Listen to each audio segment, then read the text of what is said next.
Hoy nos corresponde revisar sangre, el último tejido conectivo especializado. En este caso vamos a hablar de un tejido conectivo con una matriz extracelular particular que se denomina plasma y células que en conjunto se denominan elementos figurados. En este caso, los elementos figurados están suspendidos dentro o en la matriz extracelular en el plasma y corresponden a principalmente a eritrocitos, que son las células sanguíneas por excelencia y que le otorgan ese color característico a la sangre, y el resto son leucocitos o glóbulos blancos que pertenecen a células del sistema inmune o las células que dan inicio a una respuesta del sistema inmune. También están las plaquetas, que corresponden a las células o a desagregados celulares de una gran célula conocida como megacariocito, y están asociadas a la coagulación, a la reparación de los vasos sanguíneos a través de la formación de coágulos y así evitar la hemorragia o la extravasación de la sangre. Lo que ustedes ven ahí en la imagen corresponde a un frotis sanguíneo. A la izquierda es un portaobjeto con este barrido de muestra, y a la derecha es lo que vemos microscópicamente a un aumento de 40 volt, y principalmente se observan neutrófilos, que son las células que predominan ya después de los eritrocitos, el frotis sanguíneo. Tal cual les hablaba, entonces vamos a considerar los elementos figurados como esta familia de células, principalmente de eritrocitos, y luego están las células que tienen una forma o estructura característica dependiendo su núcleo y dependiendo de los componentes citoplasmáticos de cada uno, que a su vez obviamente les permiten generar o establecer una respuesta inmune particular. ¿Ya?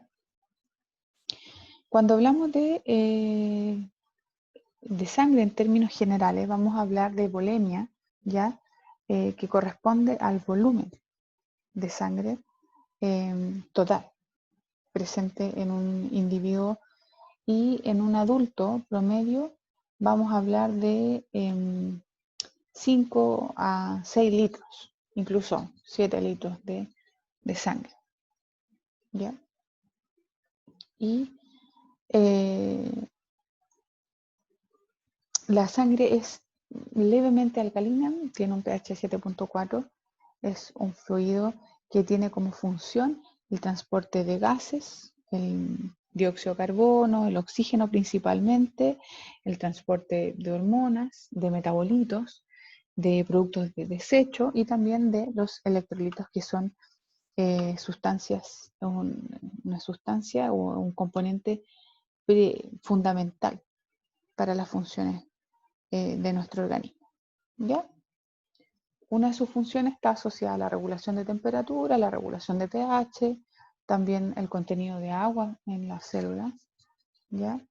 Y está también la protección de pérdida de sangre gracias a la función de las plaquetas en relación con una de las proteínas abundantes en el plasma, que corresponde al fibrinógeno, ¿ya? Y en términos generales, nosotros podríamos, después de una centrifugación, dividir a la sangre en dos porciones. Principalmente el 55% corresponde al plasma, que es la matriz extracelular, y está compuesto en su mayoría por agua. Luego, lo que queda, el 10%, corresponde a las proteínas propias de la sangre, la albúmina, el fibrinógeno, y las inmunoglobulinas, que son estas grandes proteínas, familia de proteínas, que están asociadas al reconocimiento de anticuerpos, ¿ya?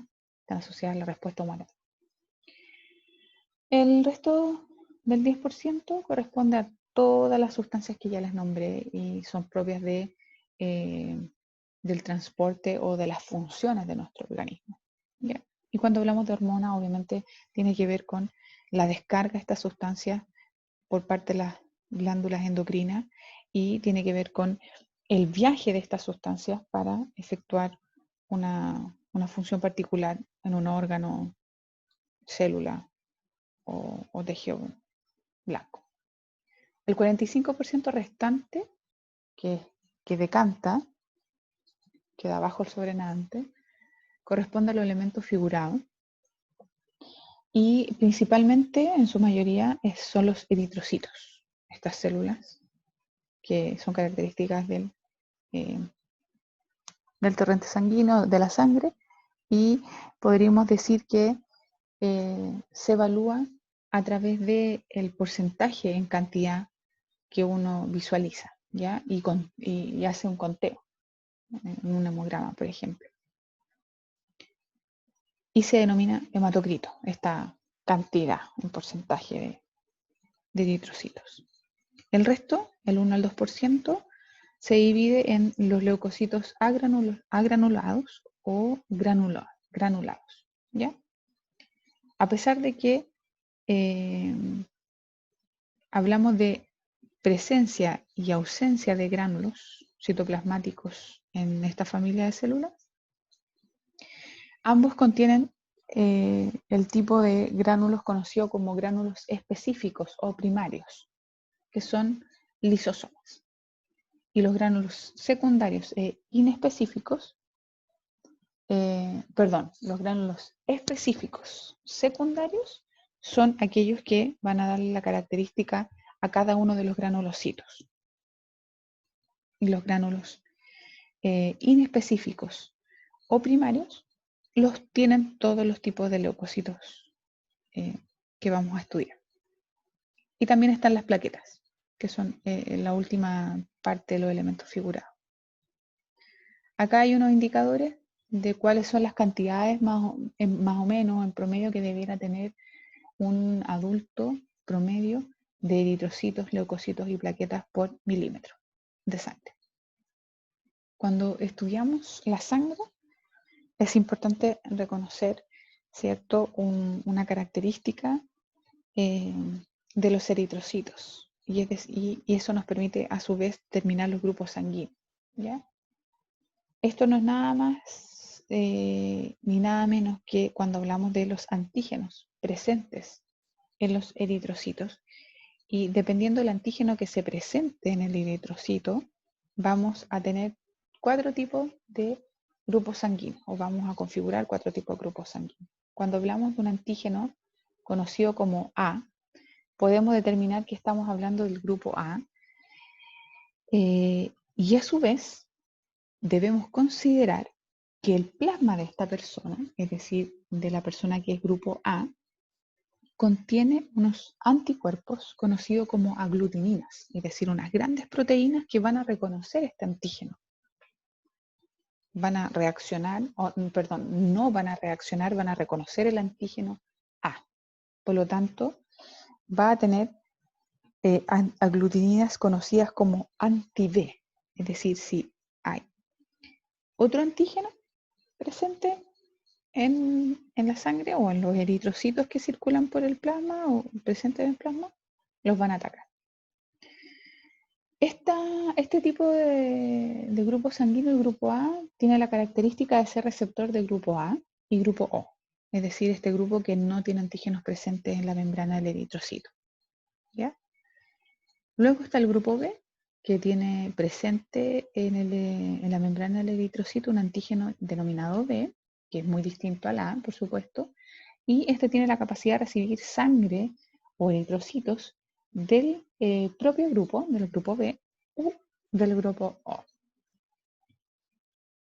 A su vez va a tener aglutininas, es decir, en el plasma va a tener anticuerpos que van a reaccionar con el grupo A, aglutininas anti-A.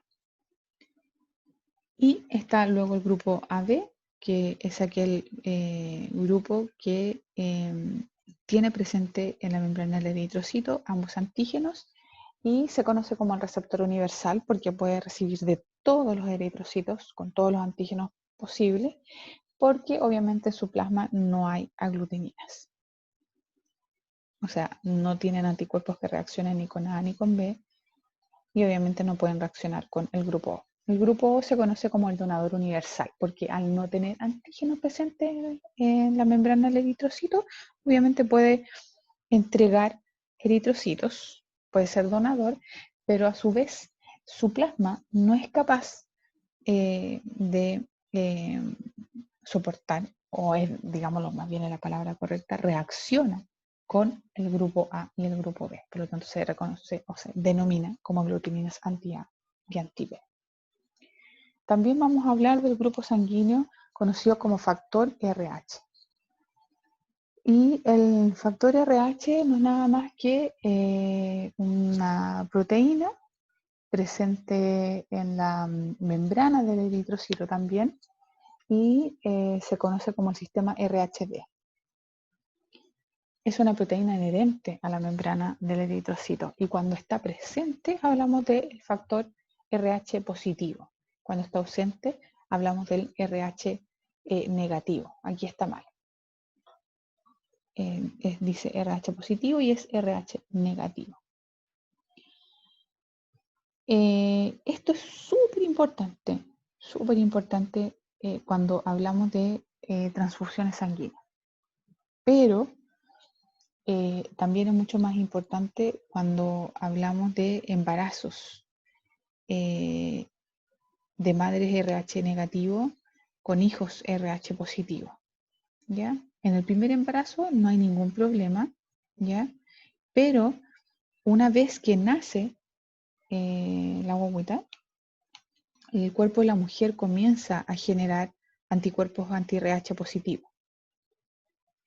Y en el caso de un segundo embarazo, estos anticuerpos atacan al feto y obviamente podría haber un problema.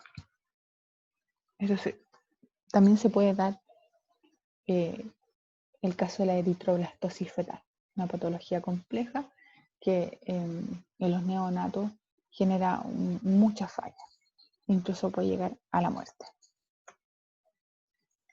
Elementos figurados en general.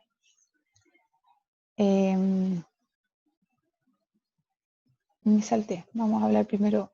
Cuando hablamos de elementos figurados, hablamos de el estudio de las células sanguíneas, ¿ya? A través de una gota de sangre uno puede dejarla en un portaobjeto y con un cubreobjeto lo que hace es deslizar la muestra, ¿ya? De una manera muy particular. Hay indicaciones, hay un protocolo para generar esta muestra, es decir, un frotis sanguíneo, ¿ya? Hay que inclinar a 45 grados más o menos el cubreobjeto sobre la muestra para poder barrer la gota de sangre y generar una monocapa que permita el estudio de la morfología celular característica y normal o patológica de la sangre en estudio. A su vez, se van a determinar o definir distintas áreas dentro de esta muestra, definiendo la mejor área como la última, la colita, o la penúltima, conocida como monocapa, y esta es la zona por excelencia para el estudio morfológico de las células sanguíneas. ¿Ya? El resto de la zona hay un grosor de muestra o hay un rompimiento de la membrana celular y por ende se pierde la posibilidad de estudiar las células tal cual fuera in vivo.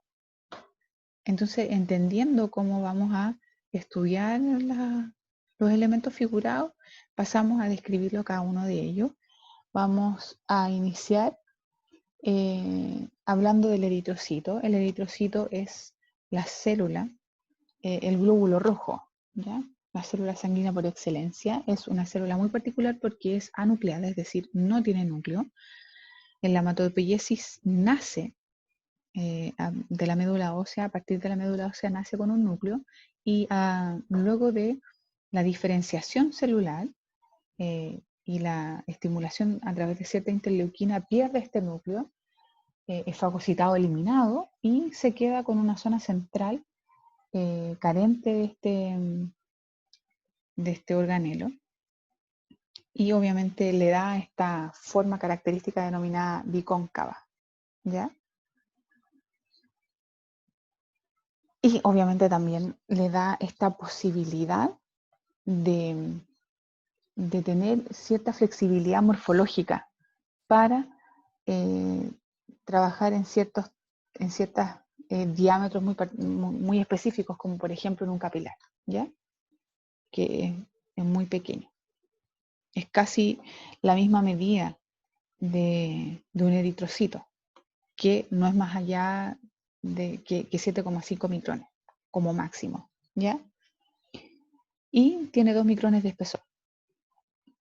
Es una célula muy pequeña.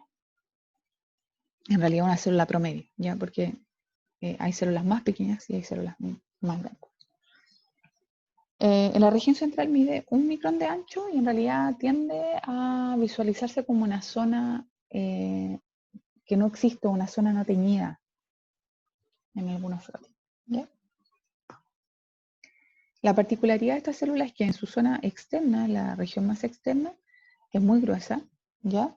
Y una zona muy ancha que le permite, obviamente, transportar el oxígeno y el dióxido de carbono gracias a la hemoglobina, es decir, una globina, una proteína de membrana que se une a un grupo hemo, un grupo fierro, que se liga al oxígeno y al dióxido de carbono,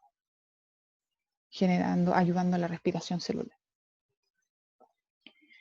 Esta célula desempeña funciones en el torrente sanguíneo, solamente en el torrente sanguíneo, y su forma va a estar influida por las fuerzas osmóticas.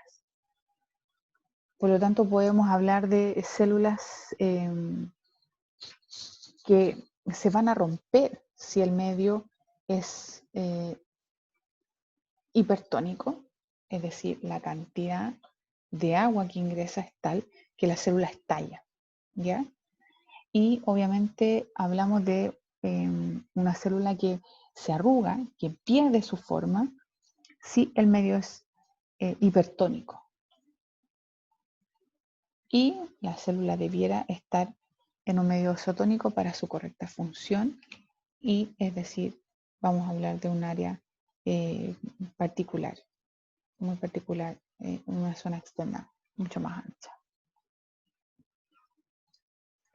Tienen una vida media aproximadamente de 120 días en circulación, ¿ya? Y los glóbulos rojos en general son eliminados por el hígado cuando mueren. Luego están los leucocitos, ¿ya? Y los leucocitos los vamos a dividir en granulados y agranulados, independiente obviamente de que todos los leucocitos tengan gránulos primarios inespecíficos que corresponden al lisosoma.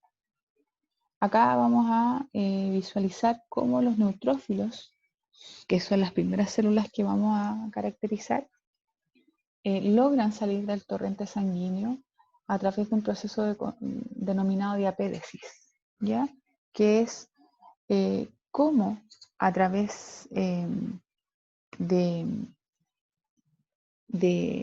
ciertos pasos logra salir del torrente sanguíneo, logra salir de circulación a través de las células endoteliales para llegar al tejido conectivo y ejercer una función particular que tiene que ver con el proceso inflamatorio y el proceso de defensa, ¿ya? Esto lo logra gracias a factores quimiotácticos, es decir, células del tejido conectivo son capaces de llamar al neutrófilo a través de la quimiotaxis para que salgan y cumplan su función. Además, vamos a determinar que los leucocitos granulados, que son estos tres que están acá, y que tienen gránulos secundarios específicos, ¿ya?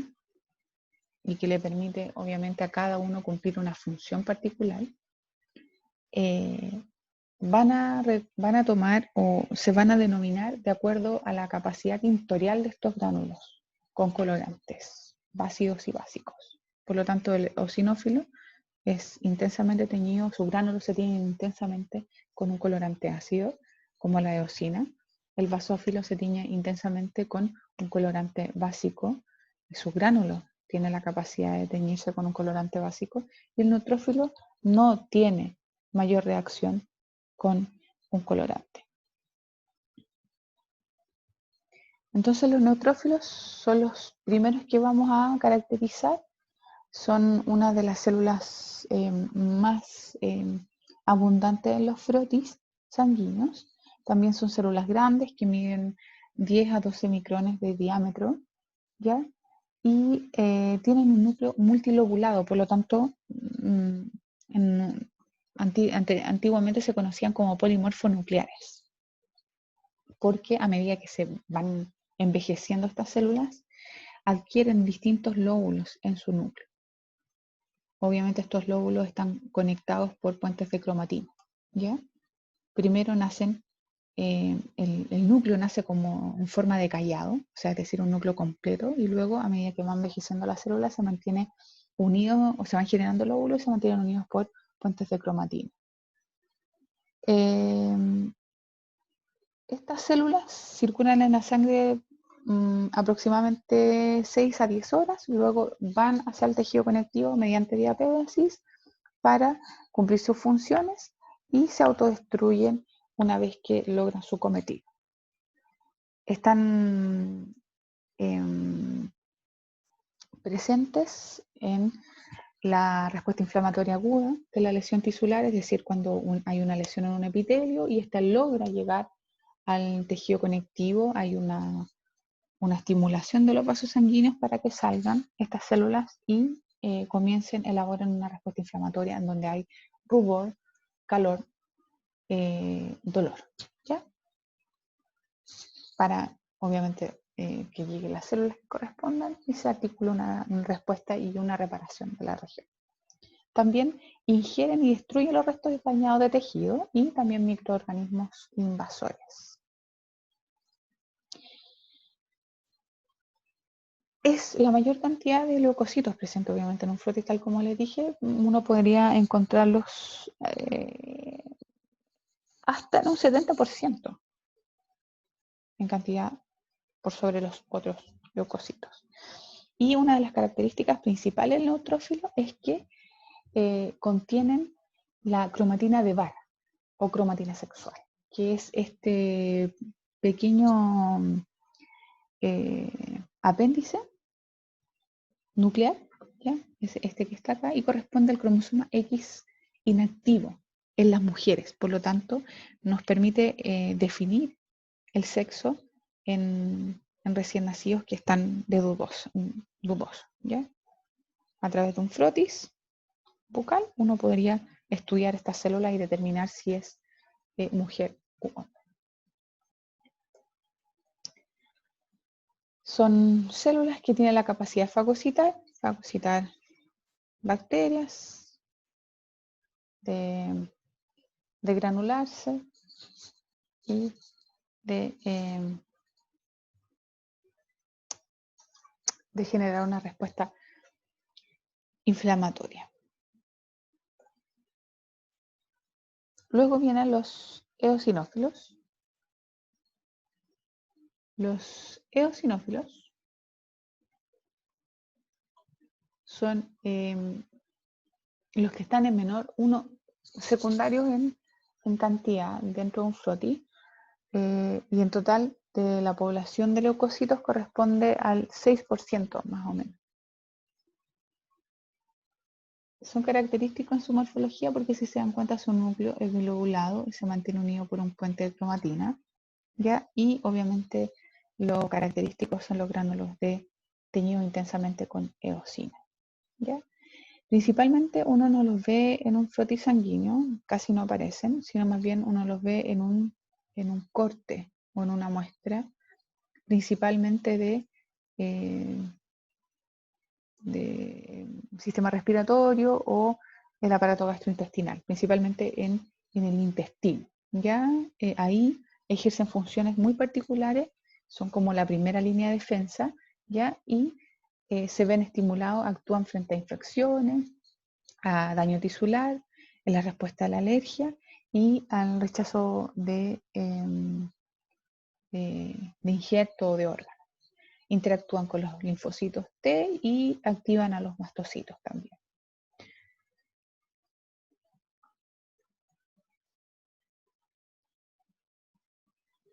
Están en última instancia los basófilos. Perdón. De los eosinófilos lo que hay que decir que tienen pocos días en el torrente, o sea, pocas horas en el torrente sanguíneo. Una vez que nacen en la médula ósea, inmediatamente migran hacia el aparato gastrointestinal y el aparato respiratorio, a las vías respiratorias, principalmente a bronquios, bronquiolos, porque es ahí donde están al acecho de una respuesta, para generar una respuesta. Y son células medianamente grandes, miden 12 micrones también de diámetro aproximadamente. Y pasamos al basófilo. El basófilo está asociado a la inmunoglobulina E, es decir, a respuestas de hipersensibilidad. ¿Ya? Si ustedes se dan cuenta, ahí tiene que ver con la estimulación para secretar moco. ¿Ya? Es decir, una respuesta de hipersensibilidad donde está relacionada con la histamina. Se acumulan en los sitios de infección, también donde se libera prostaglandina e histamina, tal como lo dije.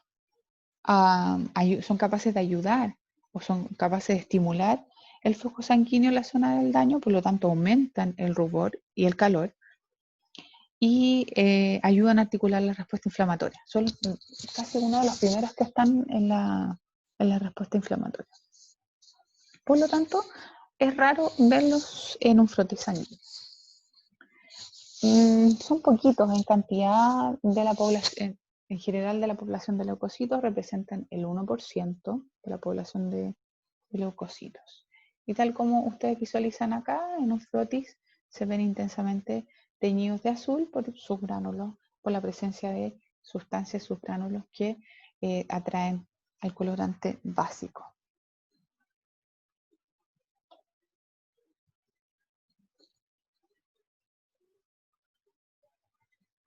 Ahora pasamos a los agranulocitos. Están primero en la línea, están los monocitos. Los monocitos es la tercera célula más común en los frotis.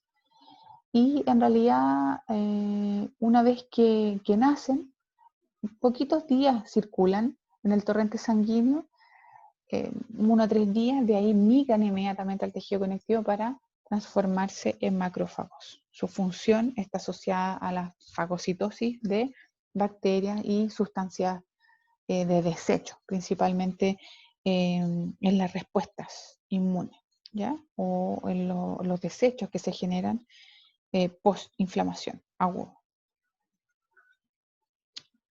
Son células grandes, muy grandes, miden 15 micrones de diámetro y son principalmente, representan el 8% de la cantidad de células o de leucocitos que debiera haber en una muestra.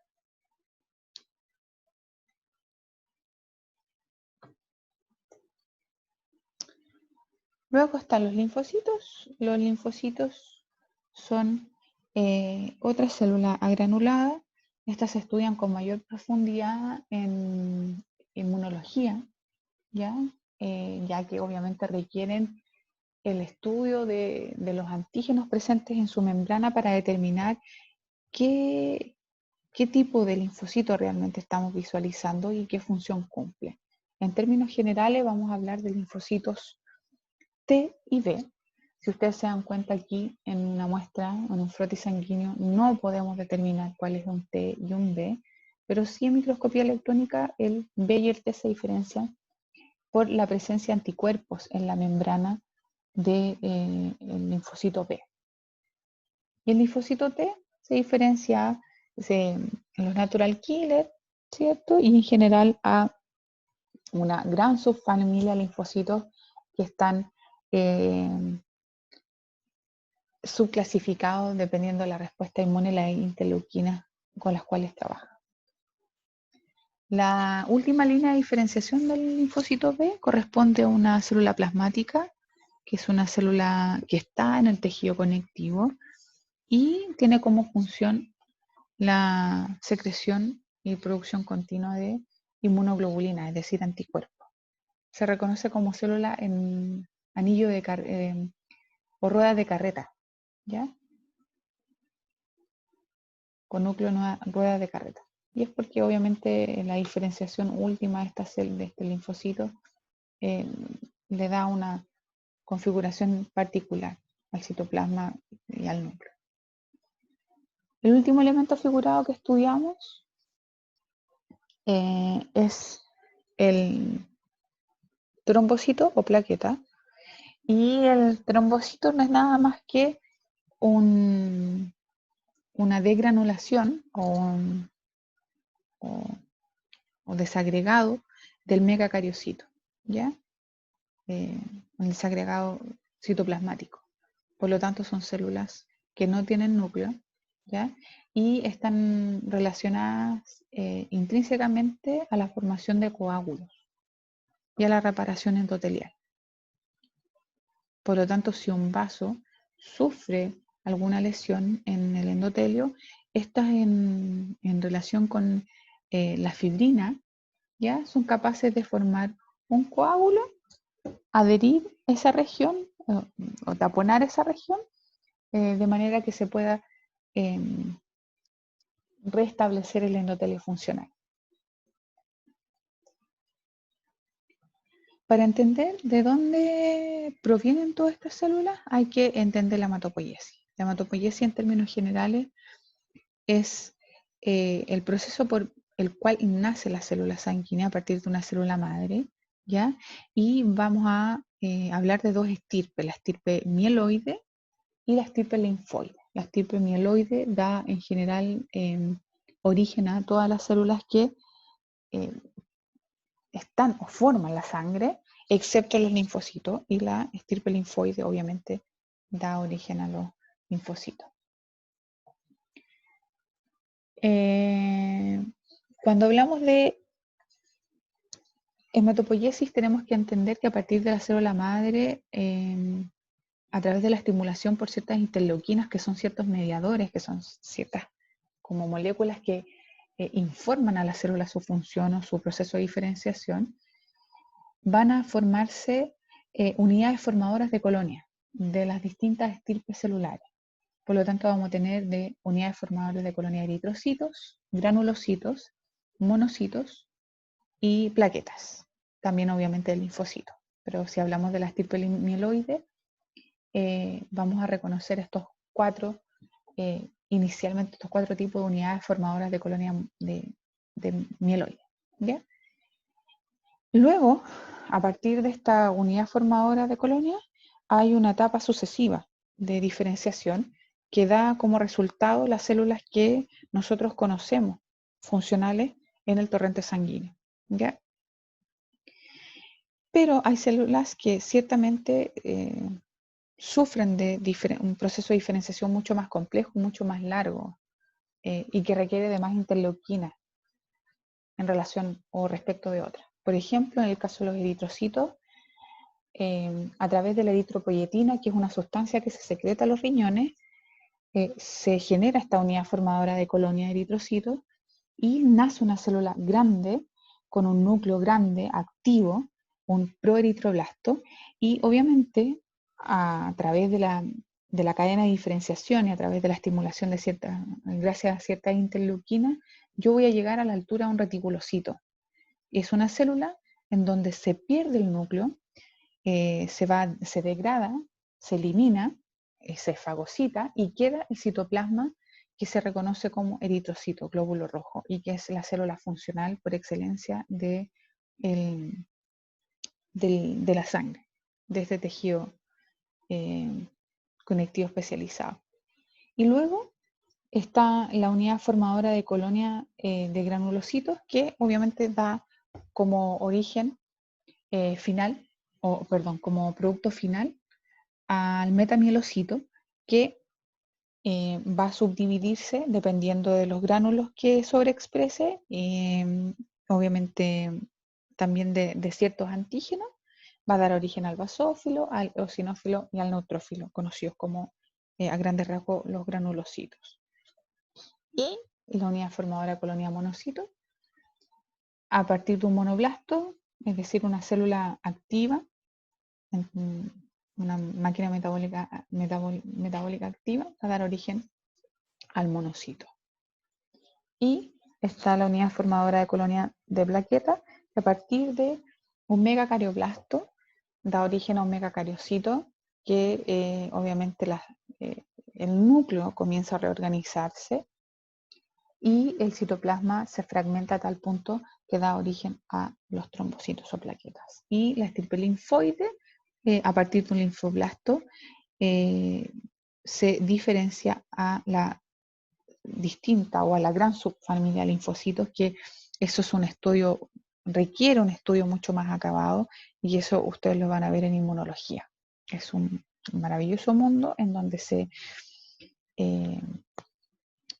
puede subclasificar o se puede reconocer la gran familia de linfocitos a través de los cluster differentiation, que son estos antígenos presentes en la membrana de la familia de los linfocitos, y obviamente uno puede reconocer qué tipo de respuesta organizan o cuál es la función de cada uno.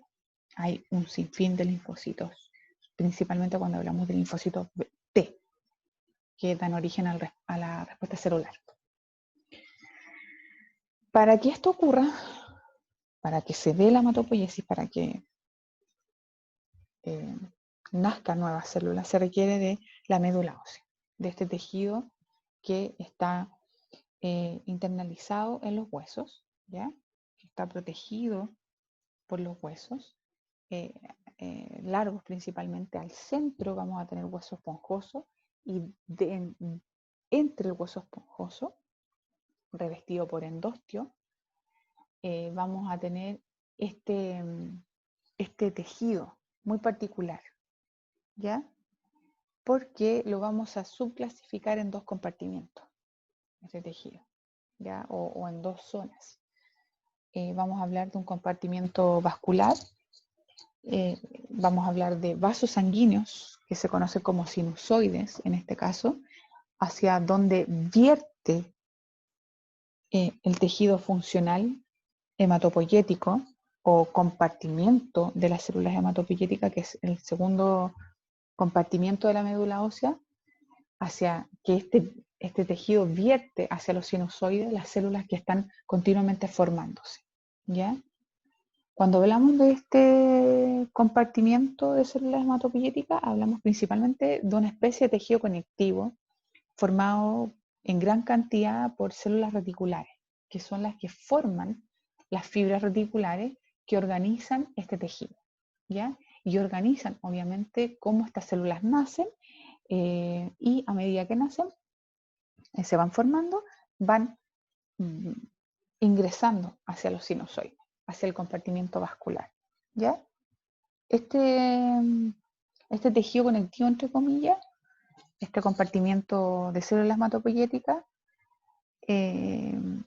está organizado principalmente por fibras reticulares, pero también hay una gran cantidad de protoglucano y proteínas de adhesión como la fibronectina y la menina.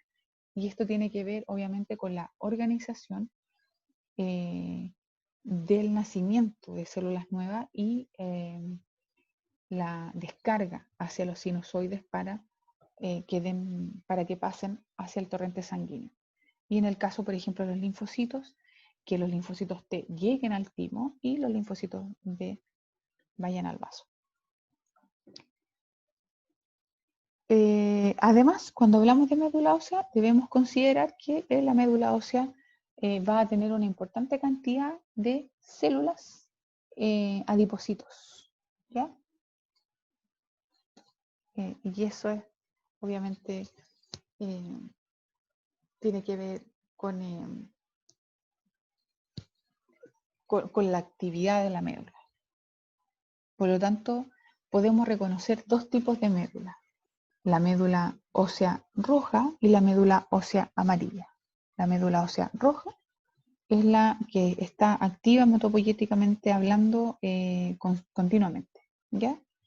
Y en el caso del adulto, se remite solamente al cráneo, al esternón, a la reja costal, a la columna vertebral,